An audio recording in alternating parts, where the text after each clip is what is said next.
Good morning learner. मैं अंजी आप सभी का आपके चैनल मॉर्निंग लर्नर में स्वागत करती हूँ। आज हम सभी NTA UGC NET psychology syllabus की first unit emergence of psychology का first topic the Bhagavad Gita के बारे में एग्ज़ाम के पॉइंट ऑफ व्यू से जानने और समझने की कोशिश करेंगे। आखिर क्यों एनटीए वाले चाहते हैं कि हम भागवत गीता के बारे में जानें, कि इसको साइकोलॉजी से जोड़ दिया गया।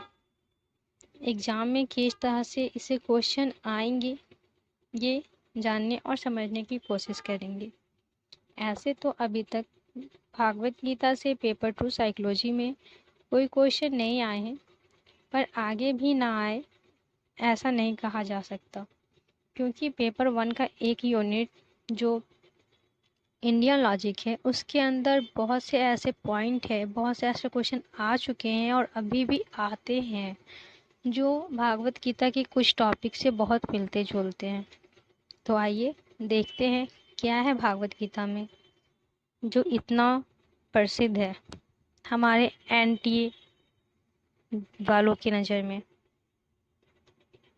जैसा कि हम सभी बचपन से सुनते और जानते आए हैं कि कौरवों और पांडवों के बीच युद्ध होना था, और वो जब युद्ध के मैदान में आए थे तो पांडवों में जो अर्जुन थे वो उत्साहित होने के जगह बहुत हिचकिचाहट महसूस कर रहे थे।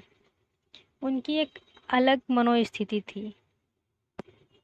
वो सोच रहे होते हैं कि युद्ध में जो आए हैं सगे संबंधी उनके हैं, वो सभी सामाजिक और धार्मिक रूप से उनसे बंधन में बंधे हैं, और वो बंधन ऐसा है जिसको तोड़ा नहीं जा सकता, क्योंकि वो जन्मजात है, वो सामाजिक और धार्मिक रूप से हैं।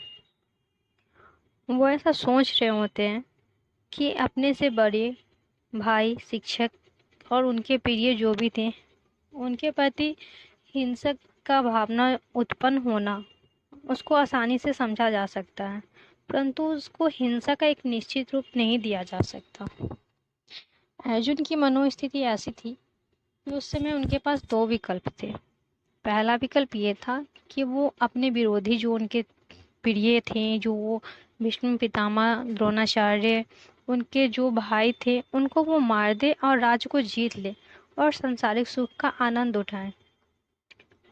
परंतु वो ऐसा करना नहीं चाहते थे।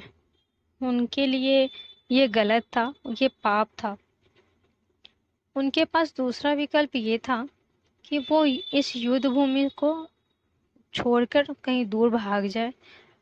वो मिलने वाले जो सुख है, सांसारिक सुख, जो राज्य का सुख है, उसको छोड़ दे और भिक्षुक की भांति अपने जीवन यापन करे, क्योंकि क्षत्रिय होने के नाते उनका ये पहला धर्म कर्तव्य था कि वो युद्ध करे। वो युद्ध के मैदान में जाकर तो पीछे हट ही नहीं सकते। तो ऐसे स्थिति में उस समय पे उनको युद्ध जो है एक पाप लग रहा था, पाप के रूप में उनको फील हो रहा था। वो जब आ रहे होते हैं युद्ध के लिए तो संजय जो थे उनकी वो कुछ बातें सुन चुके होते हैं, तो उनकी बातें भी इनकी माइंड में चल रही होती है, और वो सुन चुके होते हैं, इसलिए उनके अंदर ये बात आती है कि जो राज्य की इच्छा है, दूसरों का बलिदान है, और उनको ऐसा लगता है कि कौरव उनको मार डालेंगे, ये सब उनके लिए हीनता का प्रतीत बनता जा रहा था। वो हीनता उनके अंदर उत्पन्न कर रहा था। हम लोग ऐसा जनरली कहते हैं कि इंसान का सबसे बड़ा जो दुश्मन होता है वो किसी भी चीज़ को लेके अटैचमेंट होता है, मोह होता है, कि इंसान मोह में जब किसी चीज़ से बंध जाता है तो आगे नहीं बढ़ पाता।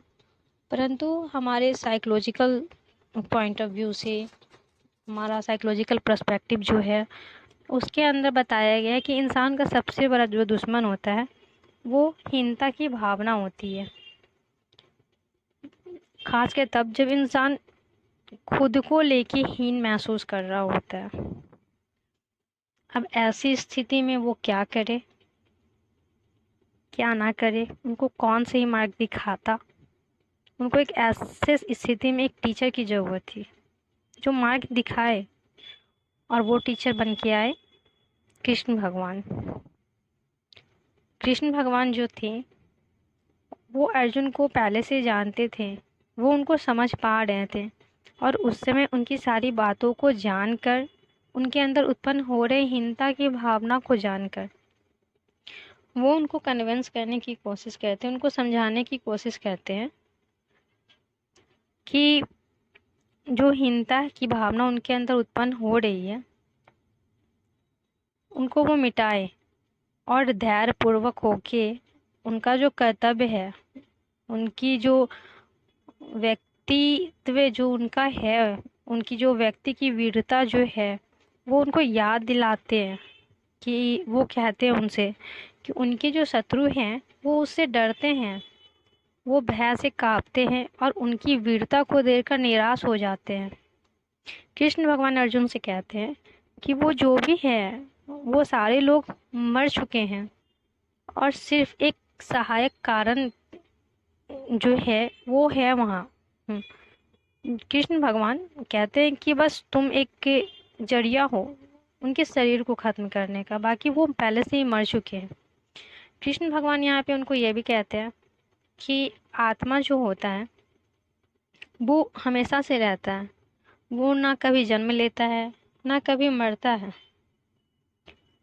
कृष्ण भगवान यहाँ पे उनको बताते हैं कि वो मर चुके आत्मा नहीं मरने वाला, बस उनका जो शरीर है वो बदलना है। उनका जो शरीर था उन्होंने बहुत पाप कर लिया, बस खत्म करना, उनका जो भी कष्ट है, जो उनका दुख है इस जन्म में खत्म करे, इस शरीर को खत्म करके।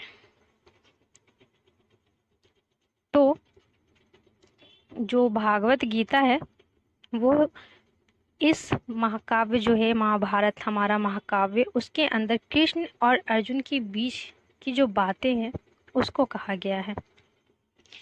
इस पूरे भागवत गीता में 700 श्लोक हैं, जिसमें से 700 श्लोक में से 700 में से 574 श्लोक कृष्ण भगवान के द्वारा एक काउंसलर के रूप में बोली गई है, जहाँ पे 85 श्लोक अर्जुन के द्वारा क्लाइंट के रूप में बोली गई है। वो अपना जो उनकी मनोस्थिति थी, जो वो महसूस कर रहे थे, जो उनको उस समय क्या करना, उनके लाइफ को लेके जो उसमें उलझन थी, वो एक क्लाइंट के रूप में बता रहे होते हैं। एक श्लोक जो है वो धृतराष्ट्र के द्वारा बोली गई थी और 40 श्लोक संजय के द्वारा बोली गई थी।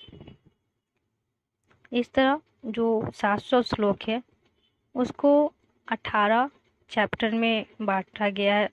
सारे श्लोकों वो सारे श्लोक 18 चैप्टर में हैं और सारे चैप्टर को, सारे पार्ट, सारे अध्याय को एक योग के रूप में वर्णित किया गया है, उनको नाम दिया गया है योग की तरह। वो 18 चैप्टर को 3 योग में बांटा गया है, कर्म योग, भक्ति योग, ज्ञान योग।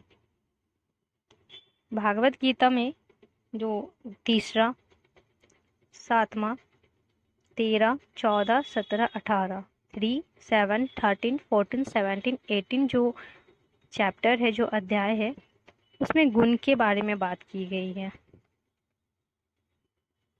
श्लोक 70.2 मीन्स जो 17 अध्याय का दूसरा श्लोक है उसमें 3 गुण के बारे में बताया गया है। सात्विक गुण, राजसिक गुण, तामसिक गुण, जो जन्मजात प्रकृति के रूप में होता है, जब मनुष्य जन्म लेता है तब से होता है।